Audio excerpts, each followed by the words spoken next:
Hey guys, welcome. Good evening, and welcome to another episode of Lunch Actually webinar. So happy to be back with you guys after 2 weeks. Yes, so I can't believe it's already March. So how are you guys feeling? How are you? Let us know how you feel in the chat. Do say hi. Really have missed seeing you guys for the last 2 weeks. So okay, we have had a lot of diverse webinars. Definitely, I think those of you who have been with us, for some of our webinars, that we have a lot of different topics, and we are really very excited about tonight's topic as well. And in fact, we have Gordon who was asking just now, is this going to be financial planning for dates as well? So definitely, if you have questions about financial planning when it comes to dates, let us know in the Q&A box, and definitely we'll get our very special speaker to be answering it later. Okay, so let us know in the chat as well, where are you from? So let us know where you're from. Are you from Singapore, Malaysia, Hong Kong, Indonesia, Thailand? So let us know in the chat right now, and do say hi. Today you guys are a bit quiet leh. Yeah, okay, let me see who's here. We have Shaz, we have Gordon. Let's see who else is here. We have Foki. Okay, Yuzi. I hope I pronounce your name right. We have GC from Malaysia. Yuzi is from Malaysia as well. And then we have Kingsley from KL. Liang Hong. Gordon from Singapore. Tricia from Indonesia. Ida from Singapore. Awesome. So as you can see, usually we do have all our participants from a lot of different countries. Awesome. So we do have a very regional crowd here today, and I can't wait to get started on the webinar. So next is I really want to find out who is here for the first time. Okay, so we want to see who are some of our participants who's actually joining us for the first time. You should see the poll right in front of you. So let us know if you're here for the first time or you have attended many of our webinars. Okay, and this is also just to make sure you guys are listening and not falling asleep, right? So do join us in the poll. More than half of the room have voted. Okay, I see now 63%. Okay, let's see if we are going to be able to get it up to more. Awesome. I see a lot of the votes come in. Okay, so just quick one. I think the breakdown tonight. Oh wow, actually tonight we have a lot of newcomers. So 44% so far of the room are actually newcomers. So big welcome to you guys. And then of course, the next highest is actually I've been attending some of your past webinars last year and up to 5. And of course, we always have all our fans with us who say that I've joined in close to 10 webinars. Okay, very happy to see all of you here. So of course, for our newcomers, a very warm welcome to all of you. Our webinar, as you can see, is designed to be interactive. So don't be shy, feel free to do the post, that I've just put up. And of course, do just feel free to say hi to us in the chat. And as we go along, if you have any questions as well, do put it into the Q&A box, because at the towards the end of the webinar, right, we'll definitely go through the Q&A box, and we'll do our best to answer as many questions as we can. Okay, so before I continue, of course, I just want to do a quick intro of myself, because I think there are quite a lot of newcomers tonight. So as you can see on your screen, my name is Violet. I'm the CEO and co-founder of Lunch Actually, and often also known as Chief Cupid. Okay, so I think, I want to share with you very quickly why I decided to start Lunch Actually 17 years ago. So at that point, I was working in a bank, and I saw that a lot of my colleagues were single and not dating. So I was just wondering to myself, why is it that so many people are single? And then I realized it's because they are really married to the bank. Yeah. So I realized if you kind of miss the opportunity of finding someone at school or at university, and actually that's where I met my then boyfriend, now husband as well, it gets increasingly more difficult. And that was the inspiration for me to start Lunch Actually 17 years ago. So of course, in the last 17 years, we have expanded to different locations. So I can see that quite a number of you guys are from the locations that we are in. Of course, Singapore, Malaysia, Hong Kong, Indonesia, Thailand, and we also have multiple products as well. So I think more importantly, I just want to share with you our matching philosophy. So what we are doing here, we are not just being a platform to help people meet the right one. So I think actually there are a lot of platforms out there who already do that. So dating apps and things like that.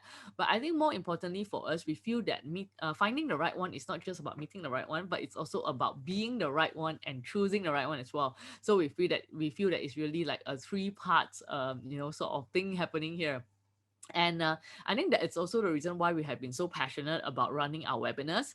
So we started running our webinars since circuit breaker, or like since MCO, because we realized that, everybody's at home. How do we continue to provide value to our clients and also to singers out there, right? So that was the reason why we started running webinars last year, and it has been really successful. We are so happy to be able to really interact with all of you. And last year we were actually doing weekly webinars. So, like this year we decided to, be more intentional about it, and really curate different topics. So this year we are actually running webinars every 2 weeks. So very happy to see all of you here. And of course, other than our matchmaking services, our dating services, we also provide date coaching and image coaching as well. Because like I've mentioned just now, like we really want to help our singers, like to really be the best version of themselves. And of course, recently we have also launched our Lunch Actually app as well. So, if you have not checked that out, you can always download it on the App Store. So that's me very quickly. Yes. So actually, we are very, very excited for tonight's topic, because usually our webinar topic, especially for those of you who have been joining us for a while, is usually about dating, relationships, or even mental health. However, we have been asking you guys, that usually during our webinars, or we'll be polling you, what are some of the different topics that you like to hear of or hear about. And one of the things that constantly came out as well is really about finance. So yes, so I think that tonight's topic is actually about finance, investment, and of course money for singles and couples. So for this topic, I'm very, very excited to have a friend of mine who is of course our special guest for tonight, which is Anna Anna Hatonto, who is the partner and COO of ABCD Capital, and also the CMO of Gourmet Food Holdings, an investment firm which is focusing on opportunities in the global F&B industry. And in fact, one of her restaurants, I mean, they have many restaurants, but one of my favorite is definitely Mrs. Pho. So I'm not sure whether you guys have tried it out. And my favorite dish from there, actually I've never even told Anna about this, is the Bun Ho Hui. I hope I get it right, which is the spicy noodle. I think they do it really well. And of course, Anna is also the founder of the New Savvy, a financial investment and career platform for women in Asia. So without further ado, I would like to bring Anna on stage. Yay, there she is. Hi everyone. Hello. Hi, Anna. I'm very Yes, excited to be here. yes. So thank you so much for joining us tonight. So actually I was thinking, like Anna, when was the first time we met? And I think it was probably at one of the many different conferences. And then I remember you invited me to speak at one of your events as well. And I think eventually we just got to know each other better. I think it was one of the female conferences, and then you came Yes. on as our speakers for our Mhm. female our annual conference. Yes. That's right. Yeah. And I think that after a while, over the years, like we just keep seeing each other at many, many different events or like groups, So when Christina and I, Christina May and I were brainstorming, it's like, okay, we have this topic that a lot of our singers really want to hear about. So we thought like, okay, who better than, to bring Anna here to share more with our viewers, our participants. So yes, so everybody, please give the lunch actually welcome to Anna. Please type hello in the chat right now. And of course, Anna, please give an introduction of yourself. I said a bit just now, but I'm sure you have a lot more to share with us with regards to like why do you decide to start New Savvy? Okay, I think in terms of bio wise, you have already introduced me. So I think the more important question is I spent 10 years in banking. I was in investment banking, then I did wealth management for 10 years. And then I left and I thought to myself, it's a very long story of how I became very interested in finance, but I think the summary of the story is my family always struggled with their business. My parents always struggled with business and hence affected us financially. And since young I have been living I think I've been living in fear, especially when I was a bit older and more cognizant about money. And at that point of time, we were living in a rented flat, and markets was very well. Rent was always going up, and I was very very afraid that because my mom don't earn. I mean, she wasn't earning a high salary, that we will get kicked out of our house. So that started my so I remember I was in SMU in university, and I sat in my class and I thought to myself, I really want to buy a home for my family, right? Because I think as a woman, a home is a very important financial asset that you want. You want to keep your family safe. And I was 21, and I was 21, and I was thinking, like, I want to buy a HDB flat, which is a public housing in Singapore. And being young and naive, I never realized, so I was like, okay, how much is it? So I went to Google it, and I was in class, right? So I went to Google it, and I thought to myself, can't be that expensive. But okay, when I Google, I actually realized, like, oh my God, it's really, really expensive. It's about, 500,000, right? 400, 500,000 for a 3-bedroom flat.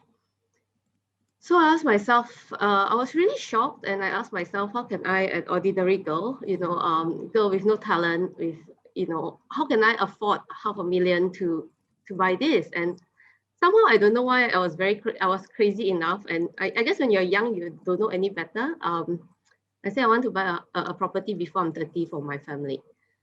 So that sparked my whole, my whole journey with investments and with financial management. So I thought to myself, when I started work, I learned everything I could about finance. I took every finance lesson in university. I learned about savings. I started investing when I was 21. And then so I was working in the bank. Well, the short summary is that um, I bought my parents the first flat at 28, 29. And then I look around and I thought to myself, I'm very, very lucky, right? Like, I'm very lucky to have learned this and to have learned this early. But I look at a lot of people, and a lot of my friends who are actually not saving money, they're not investing money. And one of the things that I realized is we are not taught how to manage our money in school. We are taught to be good in everything, right? We are taught to be good in finance. We are taught to be good in math, in sciences, in English, in tech now. But nobody teaches us how to manage money, how to have healthy relationships with money.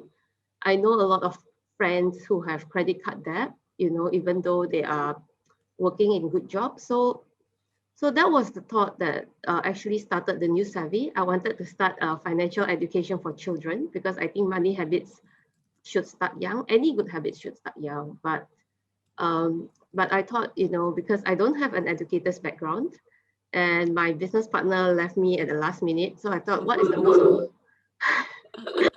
what? So at the point of time, I just asked myself, and this was about 6 years ago. I asked myself, what is the most overlooked market, right, and underserved market? So I thought women was it, yeah, and that's how I started the New Savvy.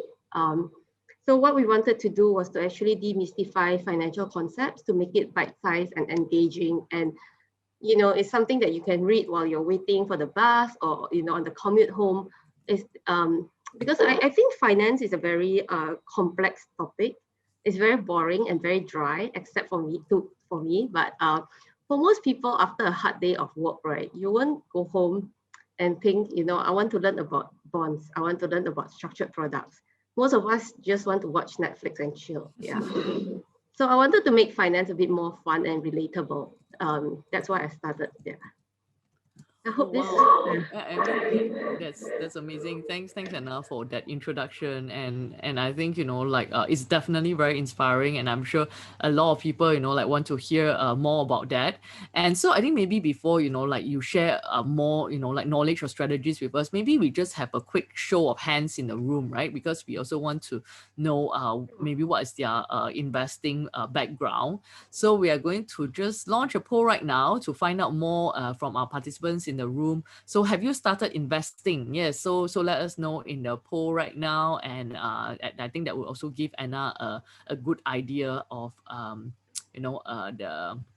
the crowd that we have here. Okay, so I think almost half the room have already responded. So if you have not, please do so, because we definitely want to hear your voice. We want to know how are we doing in terms of investment, and then I think that will really help Anna when it comes to her sharing as well.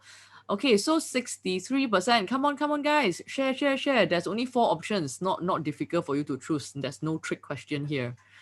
Okay, but I think more or less, we have a good gauge. And also just to share, we have about 46%, in the room who say that, yes, I have since years ago. Okay, so I think Oh, almost wow. half of the room are like people who, they already have started. So probably they want to hear more, even great tips and strategies from you. And then we have about 27% who say, yes, I have recently.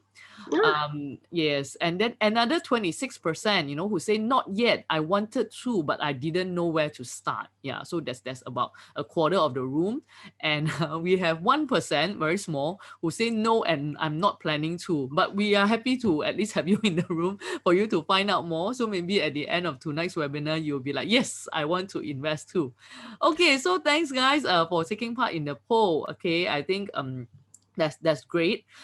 So I think with that, right, maybe Anna, you want to share with us. I think definitely you have already answered my first question, which is why is financial literacy important? Yeah, I think you really have shared your backstory, and I think definitely probably a lot of us feel the same way. And I really like the part where you say that finance, like sometimes it can be very boring and complex. Yeah, I think definitely probably quite a lot of us think this way, and maybe not to stereotype, maybe a lot of females sometimes we think this way, and like you say, you're thinking what is the most underserved market, and then like that's why probably you decided to start with the female market as well. But I guess maybe guys sometimes they also find that financial concepts can be a bit challenging, and I really like what you have shared, which is really like with New Savvy you are really looking to make it engaging as well.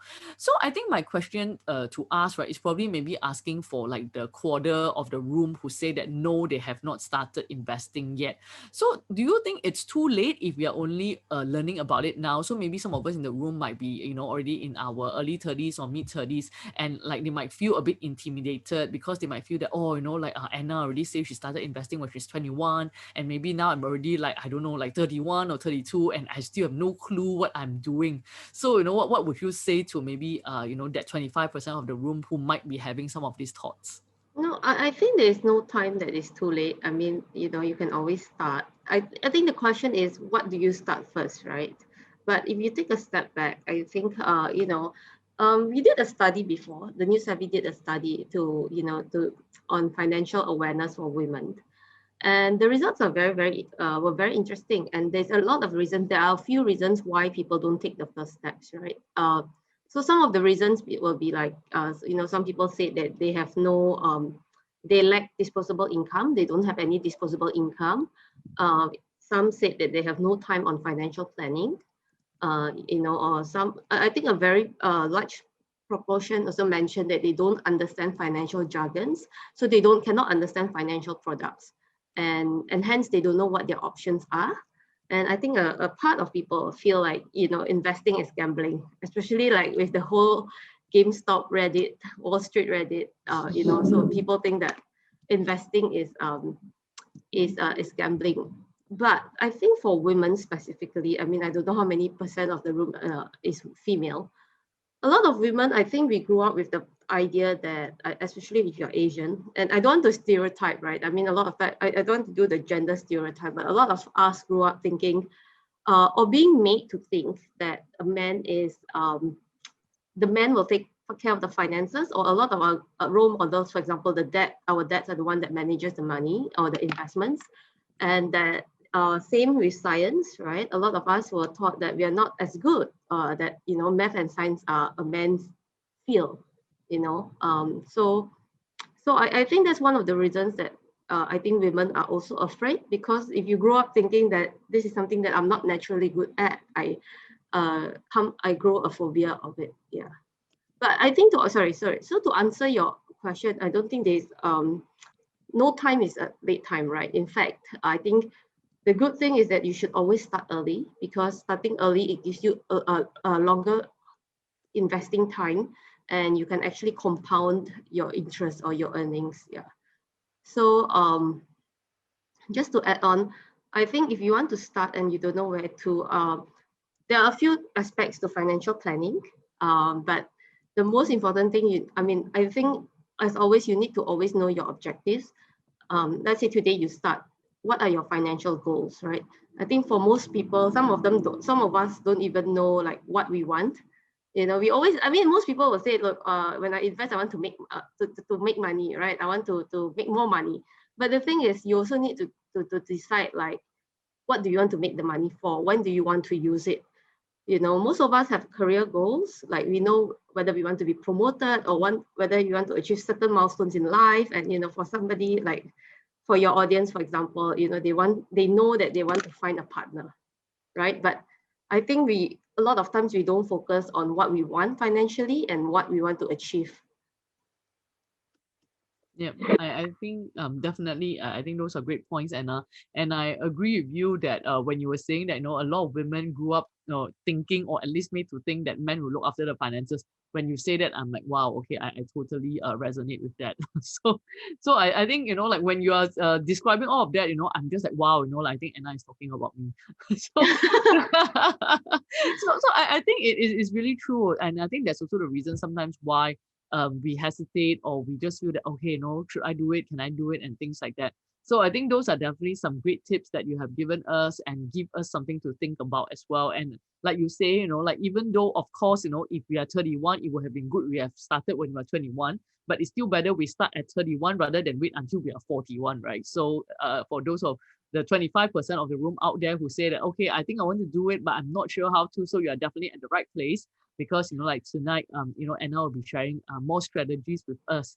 So I think on that note, right, like, I mean, obviously there are so many different investment strategies out there, and, you know, also different types of investment. And like you say, I think, you know, maybe some of us in the room are like saying that, oh, we don't understand these financial jargons, we don't understand all these different products, you know, like options, derivatives, you know. And then I think, you know, Yuzi, you know, in the chat is saying like, I'm investing in Forex right now, is that a good investment? So how does someone who is, like, you know, maybe very new to this, like, how to even navigate this entire landscape? Okay, am I? No. I think we just created some slides to share, like, what is the topic we are talking about. But I think May, it's okay lah. I think we just we don't need that. Like, I think just let them focus on Anna. Yes. Okay. Sorry. The question was how to get started, right? Or what are Yeah. the different? Yeah, like, oh, Um, there's just so many different investments, so many different strategies. And I think, like you say, because for someone who is not familiar, right, like, it's just jargons, you know, like, to them, right? So how do they even, like, get started? Should they just maybe work with I don't know, okay. expert, or should they, like, read or listen to podcasts, or yeah. Okay. I think I'm going to give some advice, Yeah. and my advice, I think, with everything else, the best advice are always the boring ones. Yeah. It's true, right? I mean, like, Yes. I mean, I used to think that when I'm young, my parents tell me things, and I go like, I don't understand what you're telling me. But now Mm, that I'm older, you realize that, you know, these are good advice. So yes. I think the first thing that I always do, or I tell people is, you know, don't invest in anything you don't understand. I have made that mistakes. Okay, so I've invested about 15 years now. Mm-hmm. And I've made so many mistakes investing in things, you know, that are hot, or that, like, you know, like flavor of the month or any hot stock tip. So, and I lost a lot of money because of that. But I think Mm-hmm. the first thing that you always remember is you don't invest in anything you don't understand. I think the second will be to always educate yourself. So for example, you know, I think there are a lot of very good resources for you to learn uh, what to invest in, right? I think investing should be very simple and should be very, I will say, idiot proof. You don't need to reinvent the wheel. You don't need to do anything too complicated. I mean, what you want to do is to make your money work harder for you at this stage. You're not trying to, you know, game the system. So I think the best way is to actually to actually educate yourself, learn like some of the basic uh, financial financial products available. And the other, I think the third thing I will say is, a lot of people, I think when they start investing, they always think that I just want to make money. But I think that is not enough. I think the you know, one of the most important things about investing is to know yourself. Um, I think it's very important to look at yourself and assess, you know, like what you want, what are your financial goals, what are your objectives, you know, and most importantly, know what is your risk appetite. Are you the type that, can you sleep if you lose 20% in a night? Which might happen, right? Let's say you buy a US stock, okay? Like let's say you buy Tesla, it can drop 30-40%. So are you the type that will panic, or do you just want something that is very stable, or do you want something for income? Like, if you're at a certain age, do you just want something for income, or do you want something for growth? So these are the questions that you should be asking yourself even before you start. Yeah, thanks Anna for like the very comprehensive explanation. Mm. And I think I agree with you, because sometimes like, people are looking for magic bullet and things like that, right? But you say the best advice is usually the boring one. Yeah. Agree. Okay, so I think the other question, right? Because I think when we were thinking about this topic, of course, we have some of our participants in the room, they are single, as in, they are currently still looking for the right one. I think, but there are some of them who probably are like already in a relationship, and like maybe even looking to settle down. And of course, I think there are some that is maybe even engaged or like even married as well. So is there a different investment strategy that people need to look at, at these different stages in their lives? And also maybe how do they maybe, if there is, how do they kind of switch from one to the other? Okay, can we take a few steps back, right? And say that in terms of financial planning or financial, I think in terms of financial management, I look at it in a certain ways, right? Like, so I look at it in terms of goals, for example, right? Like, let's say, what is your short-term goal? And short-term is anything within, like, say, 1 year to 2 years. Okay, I know to a lot of people, 1-2 years is not short, but yeah, technically, let's assume they are short. Yes. So the first thing that you look at is to clear your debts. Like, how much debts do you have? Like, if you are a fresh grad, or do you have student loans, do you have car loans, do you have, so you need to look at, or like credit card debts, right? You need to look at it and to ensure that, like for me, when I graduated, not only I have student loans, but my mom actually, and it's not her fault, but my mom actually took a credit card loan of 20,000, which I knew I needed to pay. So when I started work, I had a lot of loans, and my first goal was to actually repay all of them. Yeah. So especially credit card loan, right? Because it is very important to, because of the interest might actually is really high and it might kill you. The second one I will say is, rather than jump into, say, investing, I think you should look at insuring yourself. And I'm not talking about like life plans, but things like get yourself covered for emergencies and accidents. And I think, the earlier you buy any emergency or accident insurance, the premiums are cheaper. So it is actually beneficial to get it earlier. And I mean, I think as you get older, then you need to look at healthcare. But I mean, I won't go into details, but the point is you need to insure yourself for the downside. Yeah, and also to look at, I'm sure like everybody here, we have faced, or we know of people that, have like major illnesses and they have to go for surgeries. And I think insurance, if you buy it early, it will actually pay for itself. Yeah, and try to understand what you're paying for. I don't like to buy an insurance investment plan. So that's my personal preference. But I mean, if that's something that you learn and you know that you're comfortable with, I think that's something that you can look at. I think the other thing I realized that in my journey, in this 15-year journey, I mean, in the short term, I think as you're working and earning money, right, it's also important to budget and allocate some money to have fun, right? Like to enjoy yourself, So for me personally, like when I first started work, I saved all my money. I really saved almost like 80% of my money after expenses. Oh, that's amazing.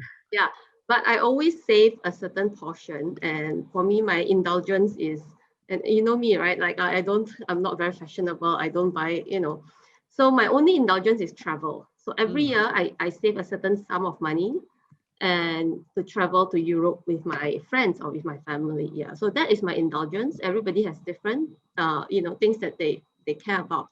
It can be a bag. It can be, it can be a watch. So it's really up to you. But I think it's very important to also enjoy your life as you try to manage your finances. Yeah.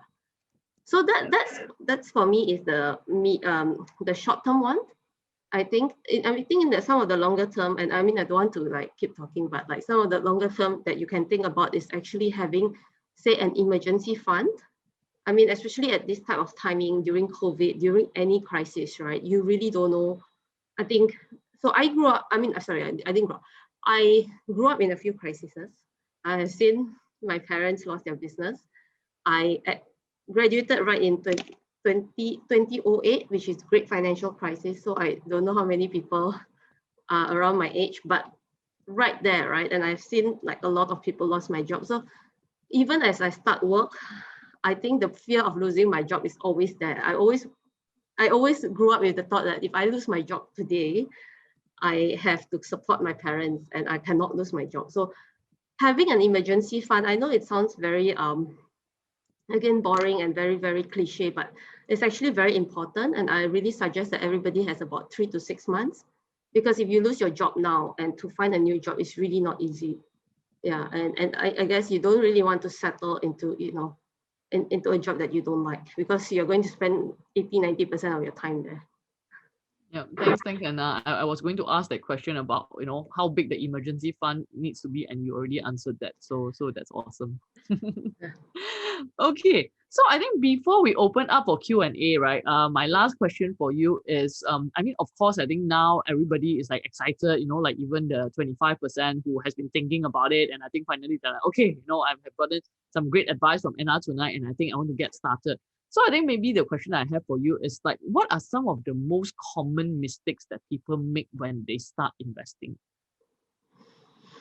I think the common mistake is really not understanding the financial products. Mm-hmm. So I mean, in my experience, I've come a lot. I mean, I've come a lot of very interesting investment products that sometimes, or even like my biggest mistake, for example, I used to so I didn't go out with, sorry, I had dinner with a guy and he told me a hot stock tip. It's basically no, it was as a friend, but then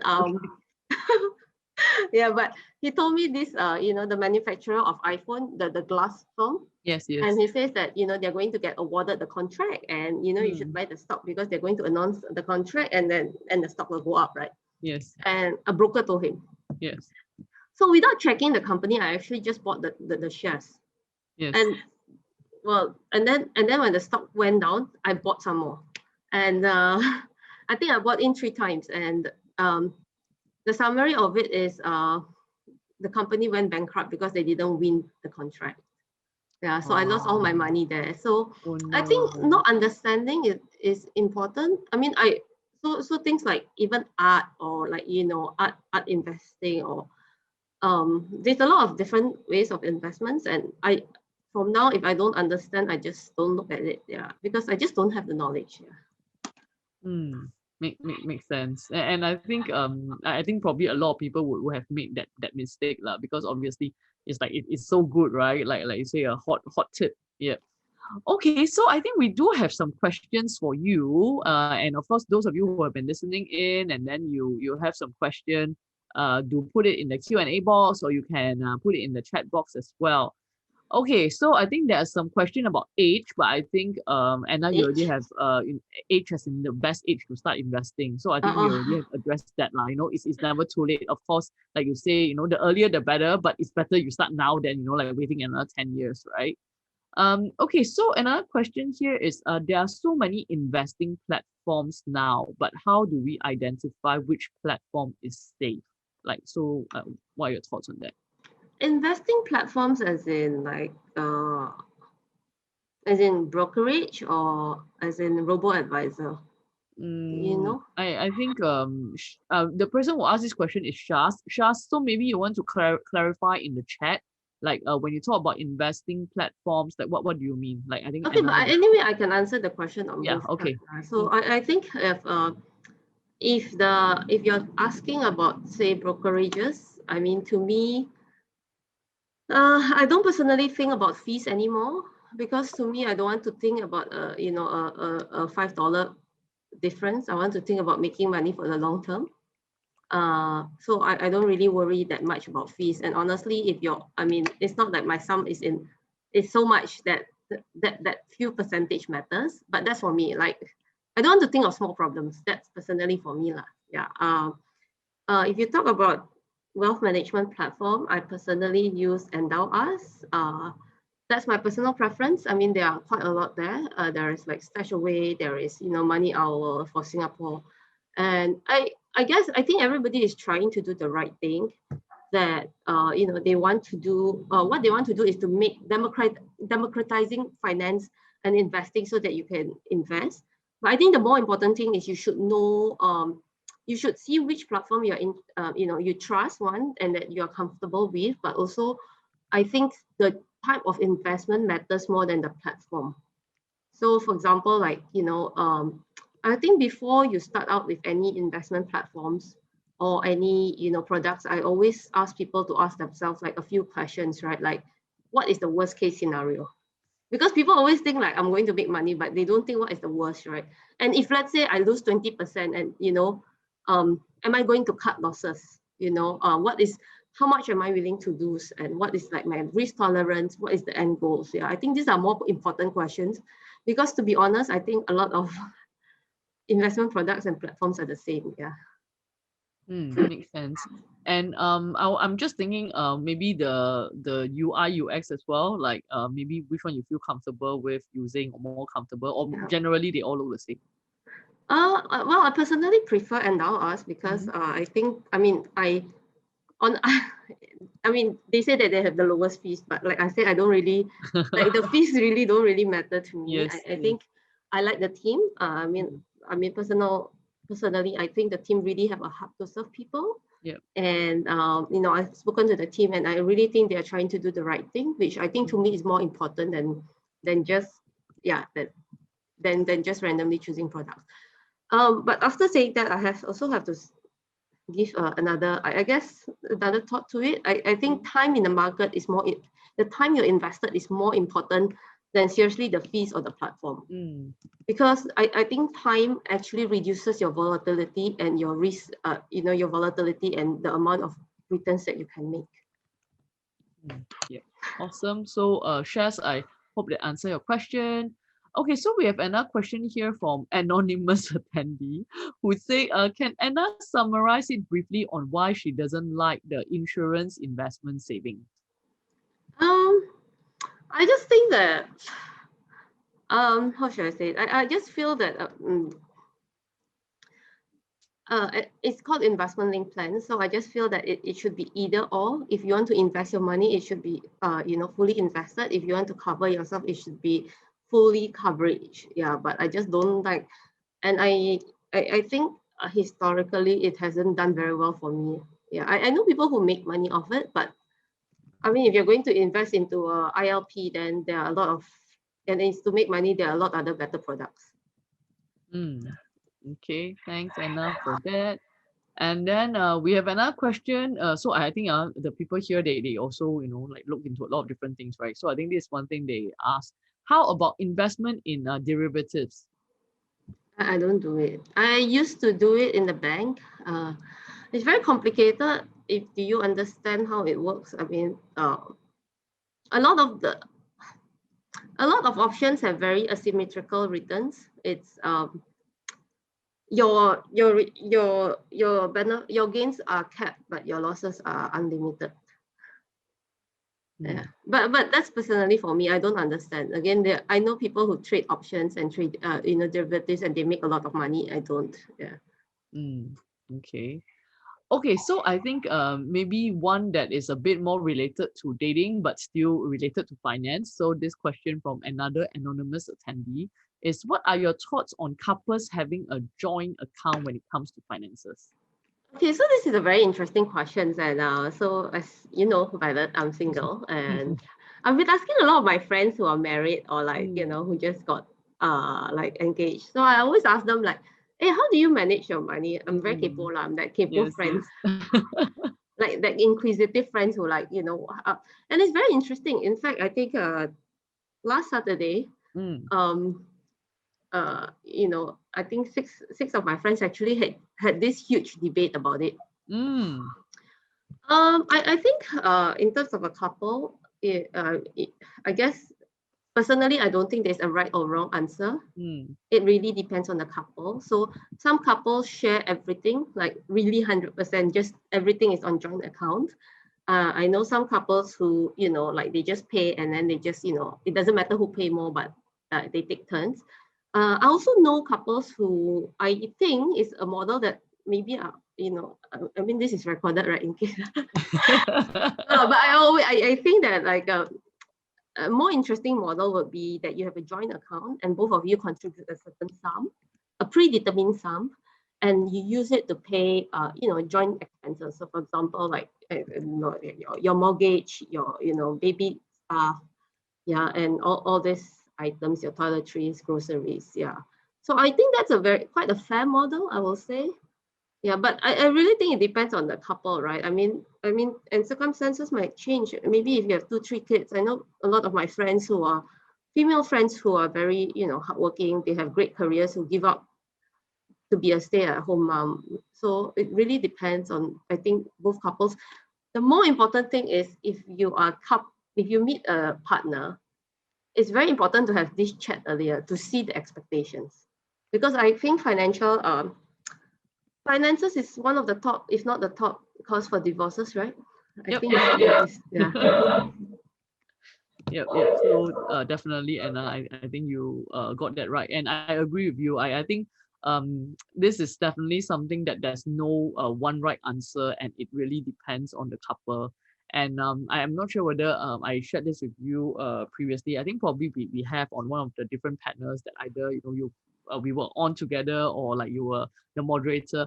So for my husband and I, we are actually the first example, which is you mentioned just now. We just kind of like combine everything. Like everything is just together, it's like his money is my money, that sort of thing.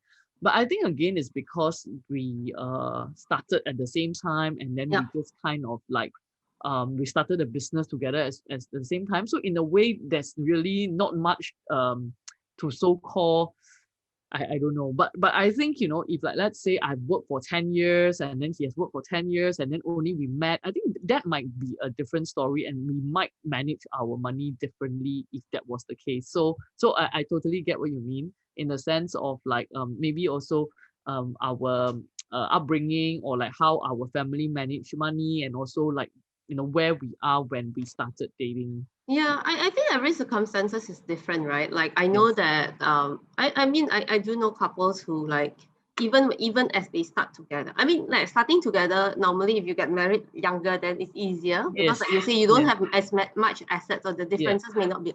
But also I know people who will like inherit certain sum of money, who will get inheritance, and I think the more important point is to have an open conversations about it, being very honest of each other's expectations, so you don't put the stress on each other. And I guess if you can like start one of these talks earlier as you date, then you get like the awkward parts over and done with. Yes, I agree. I think this is definitely a talk that people should do before they get married, rather than after being married. Then like, oh my goodness, you mean like both of us have such different ideas when it comes to managing finance. Then it's like, oops. Yeah, so I totally agree with you. Okay, we have a lot of questions, actually. So it's like, and now, like everybody, wants a piece of your advice.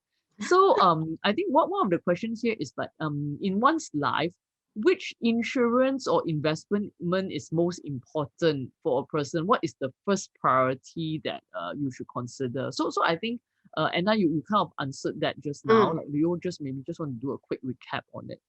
I think as a start is accident and health. Yeah. Yep. Okay. Awesome. Okay. Another question here from Treasure. Treasure say, what do you think about robot trading? Do you think it's a good investment? Robot trading is like using a robot to do the investment. We only wait for the result every day. Is it profit or loss? Yeah. So any thoughts on that? Yeah, I think so. Like, so all the digital wealth management, I think is quite a good one. And it's also very good. I mean, they have lowered down the minimum amount to be really quite low. So it's also very good if you, I mean, some people have no discipline, right? Like I don't have discipline. So if you can automate your savings and investments, and then you just invest, say like, I don't know, a few, like 10% of your salary, just every month you just put it there, and so you don't need to worry about market up or down, you don't need to lose sleep about it. The last thing you want when you invest is to lose sleep and affect your day or affect your job. Yeah. I think it will. I think you just need to choose the right risk and right time horizon. Yeah. So another related question from Wan Ying, which is how to earn the first bucket of money and then have the money to invest. So I think Anna, you were mentioning just now, like you are very disciplined, like you kind of save like 80% of your salary, right? But I think like maybe not everybody is as disciplined as that. So maybe, what would be feasible percentage, or like usually what do you advise people to do, like so that they can have that first bucket of money? Actually, when I first started, I started with $1,000. Yeah, and that was my first stock. So but there is really no shortcut to like your first pot, unless of course you earn, I mean you go for the top paying jobs, or you have some money from your parents, I think, or you strike the lottery. Like, yeah, but there's no shortcut to it really. I mean, I wish there was, but yeah, you really need to be very diligent in saving money. And I think I really think depends on your age and your expenses. So I think it's very I can give you a blanket amount, say 50%, right? But everybody's circumstances is very different. So like if I tell you 50%, and some people, they pay rent, they pay for their parents, they pay for, the car. So it's very different. But I think a more important way I will look at it is, especially when you're young and you're trying to build your first pot of gold, and is to really differentiate between your needs and your wants. I mean, I really don't like there's always this the very cliche what do you call that, advice, right? Don't drink latte or don't have avocado toast. Oh yes. Yeah, which I don't really agree with it, right? To me, it's like if that's something that if you enjoy, then do it, right? But yes. I mean, nobody is asking you to do it every day, So I think it's something you need to differentiate, create a budget and differentiate what you want and what you need. Do you really need, say, for example, a Chanel bag, right? You may not need one. But if that's something that you really work hard for and you save for, then so be it. Yeah. So the more important question is you need to be very diligent and very disciplined, which goes back to my first point, that you need to have a financial goal. Because with a goal in mind, yes, then it's easier to work towards it, rather than just saying, oh, I want to save money. Then you don't know, like, then I ask you, how much do you want to save? When do you want to save by? Yeah. Yeah, so like you say, I think it just reminds me like anything in life is definitely very important to have the why, because once we have the why, then it just kind of keep us going, right? Rather, like you say, like we don't know why we want to save, what are we saving for? So yes, everybody out there, please look at what is your why first. Okay, we have an interesting question here from LL. So LL asks, how do you navigate a relationship with a partner who is more casual about finances? How would you advise to encourage your partner to be more prudent in their savings and maybe start to think about investment more?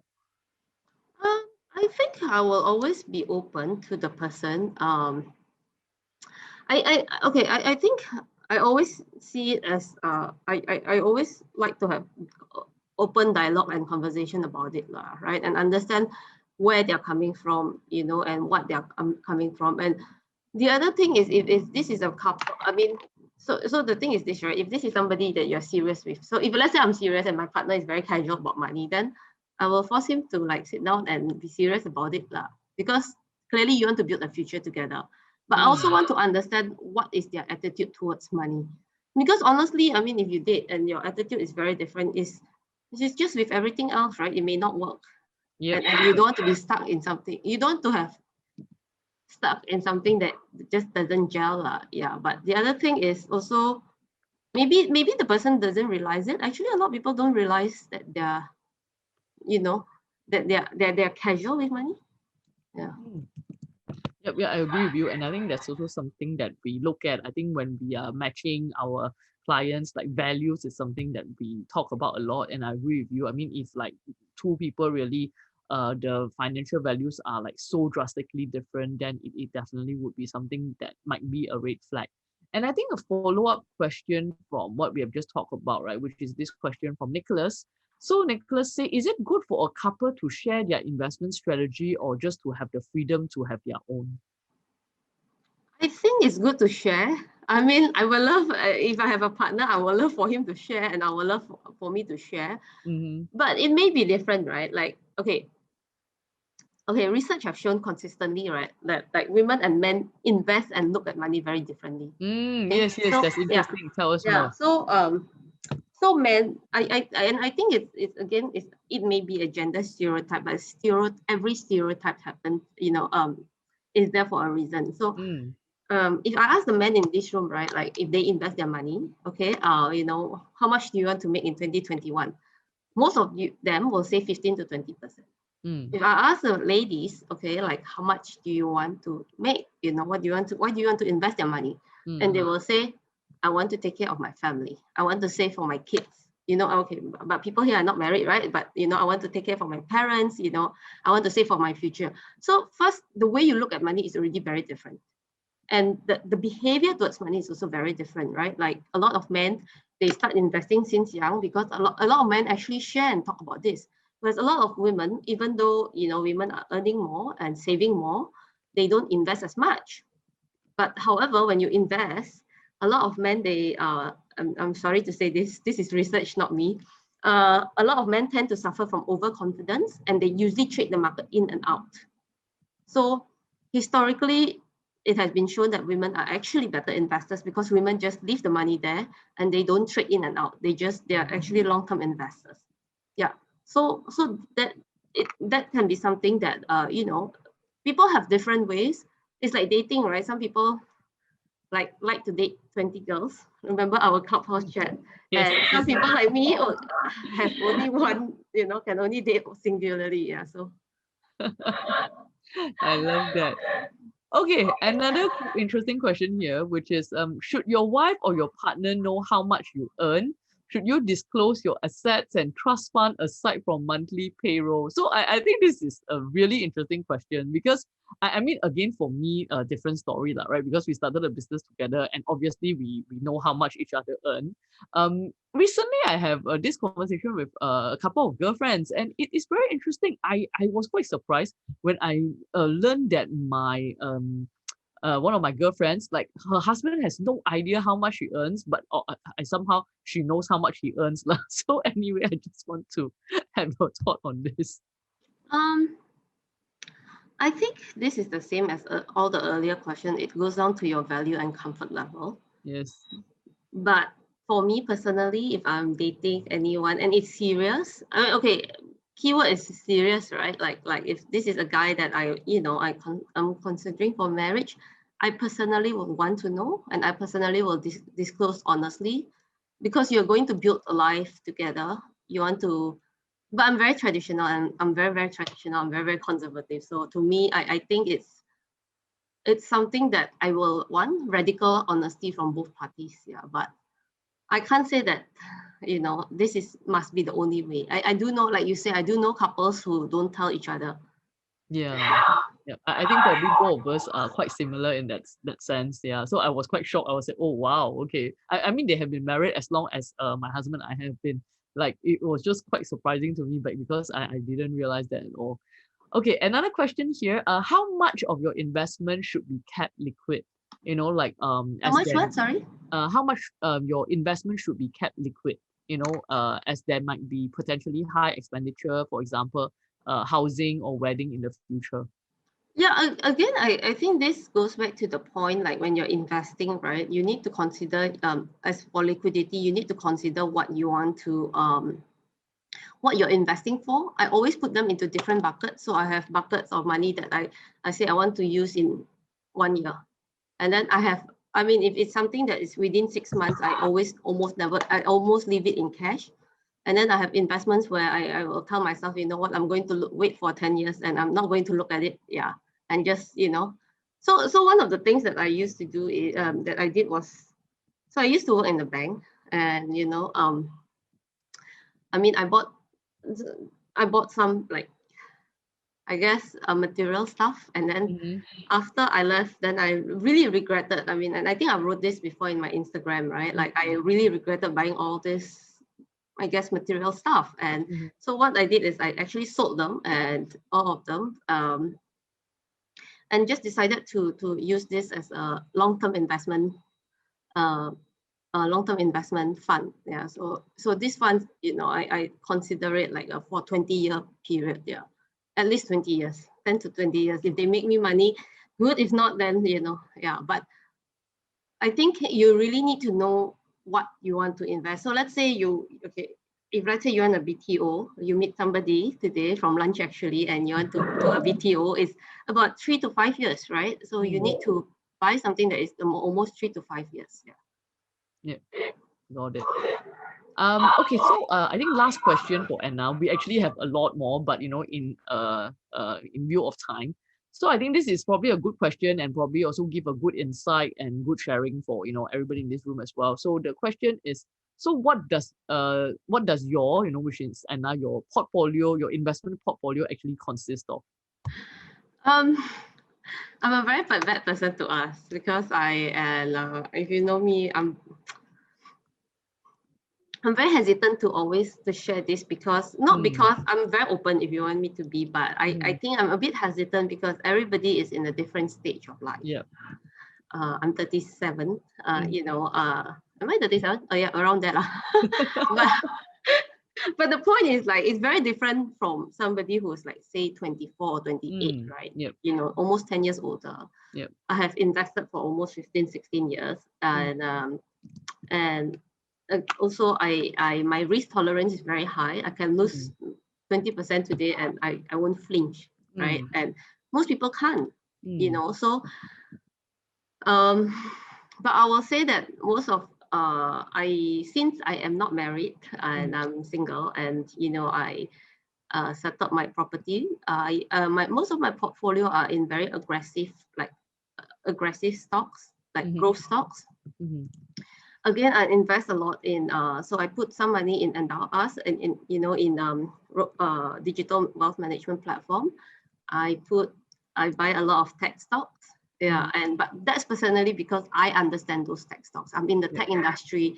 I understand these tech stocks, right? I don't buy like say biotech or like EV, for example, which is very hot now because I just don't understand them. Yeah. And I actually spend almost 1 hour every day learning about, even until now, reading about investments every day. So wow. But I will advise that if most people here are between 20 to 30, I think about 60% should at least be in more aggressive growth portfolio. Yeah, because I think it's a bit young to be investing into bonds now. But a lot, I will, and I think the last thing I will say is a bulk of your money will actually go into property. I mean, we are assuming that everybody is like working, right, and all that. Yeah, so a bulk of the money will actually go into property later on when you meet someone. So, or even before you meet someone. Yeah. So. Nice. Thank you so much, Anna, for that. So I think we have a lot of questions that I say, and I think we have not able to answer all of the questions. So I think we just want to also share where you can find Anna, which is, I think we do have a slide for that. Like I mean, of course, Anna is on Instagram, so I think you definitely can follow her there. And of course, you like New Savvy as well. You can check that out. Do we have Actually, I want to say sorry, not yes. because in the New Savvy we actually have like Finance 101 where you can take a look, and also have workbooks. Sorry, I should have sent to you earlier, but we have like a PDF file where you can actually do your budgeting, do your planning. Nice. Yeah, some of the questions there. Yes. Yeah, okay. So I think definitely, like for those of you who really want to get that, you can go and check out, Anna's site, which is New Savvy. And I mean, thanks guys for all the wonderful questions. And as usual, time really flies when you're having fun. It's already 9:59. I'm like, oh wow. So, as always, we have prepared something special for all the participants. Thanks guys for staying right until now. So we have an ebook tonight, which is what you need to do before getting married. So I guess this is something pretty relevant because definitely finance is something that we need to discuss, and we talk a lot about that. So if you are interested to get a copy of this ebook, just go to the link that we have just put up, and then you can submit your details, and then you can redeem this special gift. And of course, if you have enjoyed our webinar tonight and you would like to share it with friends or colleagues who might benefit from it as well, just go to the link as well, and you can just there's an option for you to share your friends' details, and we'll just send them an invitation to join us at our next webinar. And like what I mentioned just now, like I think Anna, like has just, shared with us so many insightful tips tonight. I mean, I've been writing down notes and definitely will be checking out some of the things that she have shared. And please do follow her on Instagram, Anna Hatonto, to know more about what she does. So thank you very much for all your participation tonight. I think we definitely all have fun and at the same time learn a lot as well. So if you want to know when we are having our next webinar, just follow us on Facebook or Instagram, and of course don't forget to sign up for our next webinar, which is going to be another interesting session, which is about intimacy in dating and relationships. So we'll be having a special guest, Dr. Martha Tara Lee, a relationship counselor and clinical sexologist, who will be sharing with us the importance of intimacy when it comes to relationship. So on this note, I just want to thank Anna for, spending time with us tonight. Anna is very, very busy, and I'm just so grateful that she took time out tonight and share her story, her personal story, and also all of these great tips with us. So thank you so much, Anna. And Thank you so yes, much. please thank her in the chat as well. Thank you so much for having me. I am going to download my webinar gift. Yes, and of course, if you have also found tonight's webinar useful, do give us a rating and review on Google, as that will help more people discover the content of our awesome webinars, where we invite wonderful speakers like Anna to join us. And let me see if I've forgot anything else. I think that's all. Anna, you have anything else to add? Any last tips that you would like to share with our participants for tonight? Start early. Yes, I think Anna has a very good point. So start early, be it comes to dating or when it comes to investment. So I think that's definitely an awesome advice. So thank you guys. And I think someone asked for the webinar gift again. So maybe May or Chris, you want to just put that up again. So Anna, I'll catch up with you very soon again. Thanks for joining us. Thank Good you. night, guys. Thank you. Thanks. Bye. Thank you.